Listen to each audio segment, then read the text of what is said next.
Hi, guys. Good afternoon. My name is Amy Gill, your pharmacist that cares. So, last week I talked about the importance of hydration and how important it is to stay away from those sugary drinks. Well, today I kind of want to go a little bit more into that. And I want to talk about what the sugary drinks can actually do to your body. And I want to start off by talking about your teeth.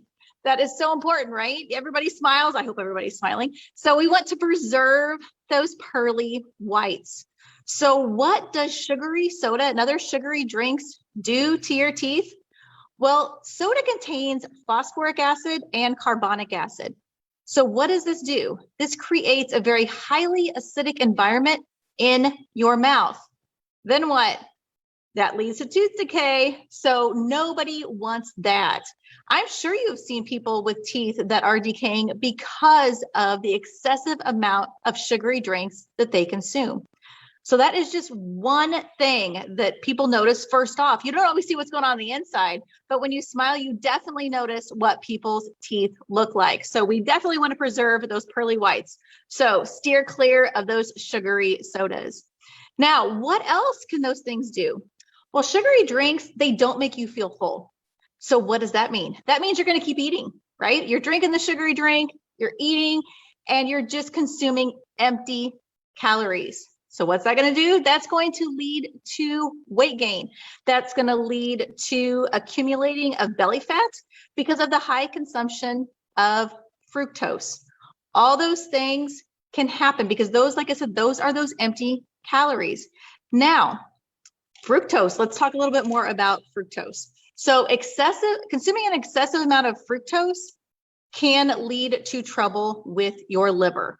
Why? The only place that the fructose can be digested is in your liver. So when your liver becomes overloaded with this, it's going to turn that fructose to fat. And over time, an excessive amount of this consistently over and over and over can lead to non-alcoholic fatty liver disease. So this is huge. It's not just your teeth. It's not just the weight gain. We're talking the liver. That is something that people do see when they consume this consistently over time. Something else that soda and those sugary drinks can do, they can lead to insulin resistance. So what happens? When you consume this stuff over and over, your cells become less sensitive to insulin. So they become resistant. So then what happens? Then your pancreas kicks in and it's going to start making more and more insulin. Then what happens? That more and more insulin is going to cause those spikes in the insulin levels in your blood. So then what happens? Oh, it just keeps getting worse, you guys. So then you're going to develop that insulin resistance. Insulin resistance is just the first thing that can happen that leads to type 2 diabetes and that can lead to heart disease. So this is not just one thing. This is something over and over that can keep causing these things to your body. And it just keeps becoming more and more destructive. Soda has no essential nutrients, you guys. Nothing is good in soda, okay? All it is a whole bunch of added sugars and empty calories. People say, oh, well, I drink diet soda. Do you think that's really better for you? No, because then we are dealing with those artificial sweeteners. Your body can't digest those either. And it's going to lead to a lot of these similar kind of issues. So no, diet soda is not better. What does binging on sugar do? It actually causes a dopamine release in your brain. What does that mean?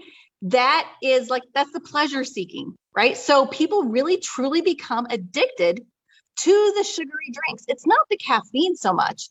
It is actually the sugary drinks that they are becoming addicted to because they love how that makes them feel. They love that pleasure that they get from what the sugar is doing to their body. Oh, there's so much more. You guys ready? I know you're thinking, oh, about time to shut Amy off. I can't handle it anymore. I'm going to go drink my soda. Don't drink your soda.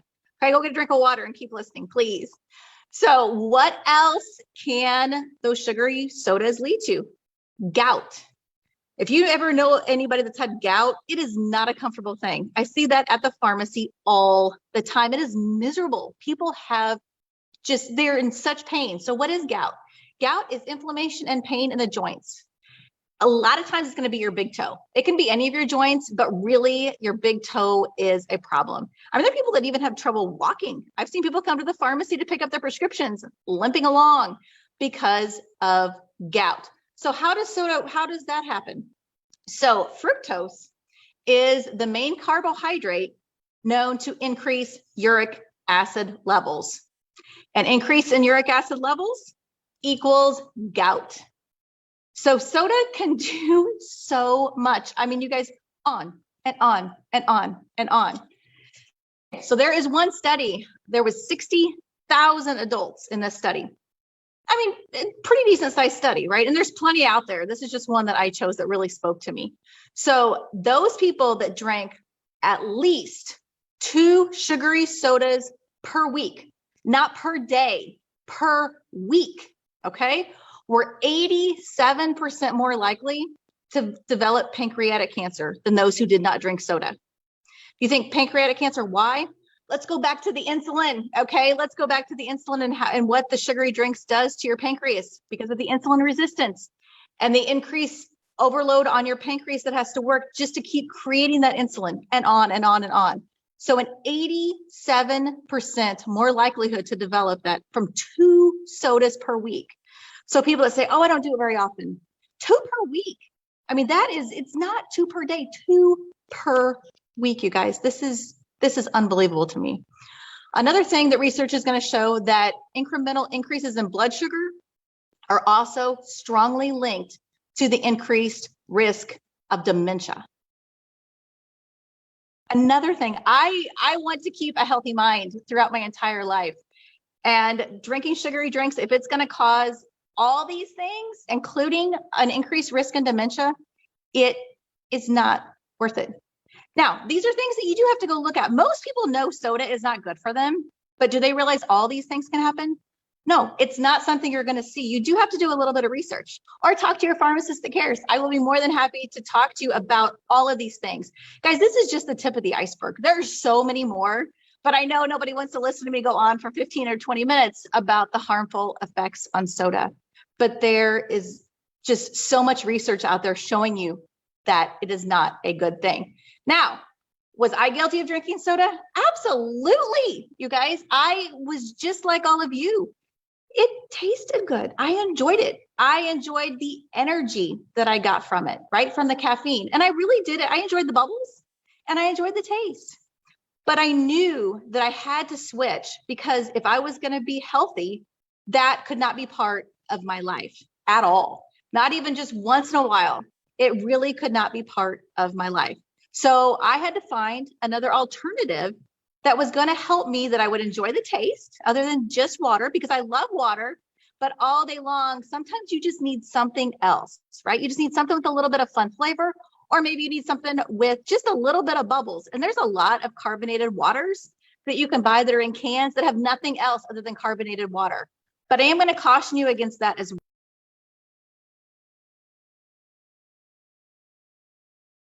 The ingredients, make sure it just, or natural flavors along with it.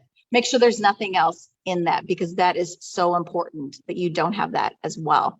So that is exactly what I did. I bought myself some plain carbonated water, so I still got those bubbles. And then I added one of my favorite things to it, one of our fizz. So the fizz was going to give me that natural energy with a lot of B vitamins, which are good for energy, but I wasn't going to crash. And I sure wasn't going to get all those sugars, carbs, and all these bad things that I just talked about. All those things were not going to be a factor in my life.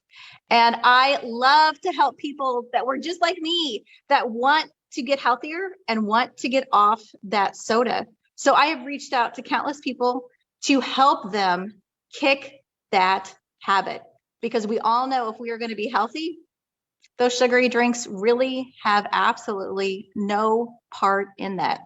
So I would love for you guys to see what I'm talking about. I would love for you to see that there are other things out there that you can still get that little bit of energy, that little bit of fun taste, but you're not going to do all the harm to your teeth, your organs, and on and on and on. I do have a couple testimonials from people that have been huge success stories for me, that I love to help. So I would love to share those with you guys. I would love to help you start on this journey. This one is one of my favorites. This is one of my newer ones from Kevin D. And he was addicted to diet soda and drinking 10 plus diet sodas a day. And then this was from him. He said, thanks to Amy's Fizz, that he gradually weaned off the soda and he was able to kick that nasty habit. And I love that because it really is a nasty habit if you think of all the things that it can do to your body. And again, this was diet soda, you guys, but still, those are still not good things that are in there, are those artificial sweeteners. And then I've got another one as well from Joe. Now, Joe, wow, you guys, and I got to say, this was kind of my go-to soda too. He switched from 12 Mountain Dews a day to drinking Fizz. Yes, that is not a misprint. It is seriously 12. And he lost 20 pounds. He was drinking regular soda. Think of all that sugar he's getting in there. He lost 20 pounds and he felt so much better. And exactly what I was just talking about. He loves the Fizz because he had the energy that he was getting from that, but he doesn't get the crash or all those empty calories. So if this speaks to you, and I'm sure, like I said, it spoke definitely directly to me. This was me, you guys. This was absolutely me. So if that resonates with you, please reach out to me. If you're like, what in the heck is this Fizz she's talking about? I will gladly pop you a couple samples in the mail so you can see the difference.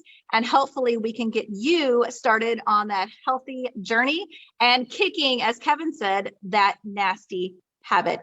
Thank you guys so much for listening. If you have more questions about what I went over, what all soda can do, I know I threw a lot of information at you. Please never hesitate to reach out. The Pharmacist loves to answer questions.